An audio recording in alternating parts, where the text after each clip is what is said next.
జార్ఖండ్లో విద్యార్థుల ఉద్యమం రోజురోజుకు మరింత ఉధృతమవుతోంది. పేపర్ లీక్ ఆరోపణలపై ప్రారంభమైన నిరసన ఇప్పుడు దేశవ్యాప్తంగా చర్చనీయాంశమైంది. ఒకవైపు ప్రభుత్వం చర్చలకు ఆహ్వానిస్తోంది, మరోవైపు విద్యార్థులు తమ డిమాండ్లపై వెనక్కి తగ్గడం లేదు. అసలు అక్కడ ఏం జరుగుతోంది? ఎందుకు ఈ ఉద్యమం ఇంత పెద్దదైంది? ఇప్పుడు ఈ వివరాలు తెలుసుకుందాం. జూలై 25న ప్రారంభమైన ఈ నిరసన ఇప్పటికే జార్ఖండ్లో అతిపెద్ద విద్యార్థి ఉద్యమాల్లో ఒకటిగా మారింది. రాంచీలోని జైపాల్ సింగ్ ముండా స్టేడియం ఇప్పుడు నిరసనలకు కేంద్రంగా మారింది. విద్యార్థి నాయకుడు జేఎల్కేఎం నేత దేవేంద్రనాథ్ మహతో గత 5 రోజులుగా నిరవధిక నిరాహార దీక్ష కొనసాగిస్తున్నారు. ఇప్పుడు ఆయనకు మద్దతుగా 2 మహిళలతో సహా మరో 5 విద్యార్థులు కూడా దీక్షలో చేరారు. దీంతో ఉద్యమం మరింత బలపడింది. అయితే మహతో ఆరోగ్యం ఆందోళన కలిగిస్తోంది. రక్తంలో చక్కెర స్థాయిలు, రక్తపోటు కూడా తగ్గిపోయినట్లు సమాచారం. అయితే డిమాండ్లు నెరవేరే వరకు వెనక్కు తగ్గేది లేదని ఆయన స్పష్టం చేశారు. ఇదే సమయంలో పర్యావరణవేత్త సోనం వాంగ్చుక్ మహతోతో ఫోన్లో మాట్లాడారు. ఆరోగ్యాన్ని కాపాడుకోవాలని, కనీసం నీళ్లైనా తాగాలని కోరారు.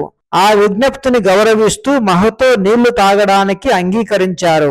అయితే ఆహారం మాత్రం తీసుకోబోనని స్పష్టం చేశారు.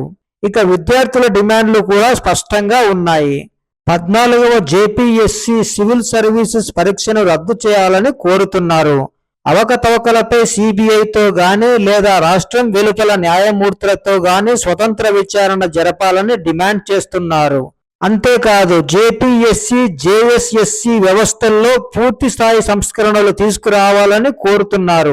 ఉద్యమం తీవ్ర రూపం దాల్చడంతో ముఖ్యమంత్రి హేమంత్ సోరెన్ ప్రభుత్వం చర్చలకు ముందుకొచ్చింది. విద్యార్థులతో మాట్లాడేందుకు మంత్రులు, అధికారులతో ప్రత్యేక కమిటీని ఏర్పాటు చేసింది. 5 సభ్యుల ప్రతినిధి బృందాన్ని పంపాలని సూచించింది. అయితే ఈ ప్రతిపాదనలకు విద్యార్థులు ఒక షరతు పెట్టారు. రహస్య సమావేశం వద్దన్నారు.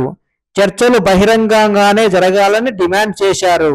మీడియా, కెమెరాల సమక్షంలోనే చర్చలకు వస్తామని స్పష్టం చేశారు. మరోవైపు విద్యార్థి నాయకుడు రవీంద్ర పాశ్వాన్ పారదర్శకత కోసం ప్రత్యక్ష ప్రసారం కూడా చేయాలని కోరారు. మొత్తానికి జార్ఖండ్లో విద్యార్థుల ఉద్యమం కొత్త మలుపు తిరిగింది. ప్రభుత్వం చర్చలకు సిద్ధమని చెబుతోంది. విద్యార్థులు మాత్రం పారదర్శక విచారణే తమ లక్ష్యమని అంటున్నారు.